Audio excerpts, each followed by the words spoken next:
இந்தோட bird எப்படி drop ஆகுதுன்றத மட்டும் பாருங்க.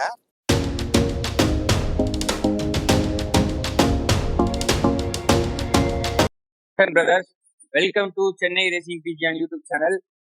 இப்போ வந்து நம்ம எங்க வந்திருக்கோம்னு பாத்தீங்கன்னா, வேளச்சேரியில போனிக்ஸ் மால் பக்கத்துலேயே கரெக்டா அதுக்கு பேக் சைட்ல இருக்கிறாரு நம்ம ராஜா அண்ணன்.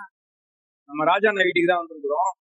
நம்ம ராஜா அண்ணன் வந்து பாத்தீங்கன்னா வார்தா, போபால் இந்த ரேசஸ் எல்லாமே நல்லா பண்ணுவோம். குவாலியர் கூட பண்ணியிருக்காரு. எந்த வருஷம் அது குவாலியர் பண்ணது? அந்த பேடு 2023 கூட அண்ணனுக்கு குவாலியர் ஒரு பேடு வந்திருக்கு. அதே மாதிரி கரண்ட் இயர் இந்த வருஷம் வந்து Mathinadar memorial race Gwalior open race நடத்தினதுல அந்த ரேஸ்ல 1500 கிலோமீட்டர்ஸ்ல மொத்தம் 65 பேட்ச் போச்சு. 65 பேட்ச்ல அண்ணனுக்கு வந்து செகண்ட் பேடா வந்திருக்கு. இவர் தான் நம்ம அண்ணன் வேளச்சேரி ராஜா அண்ணன்.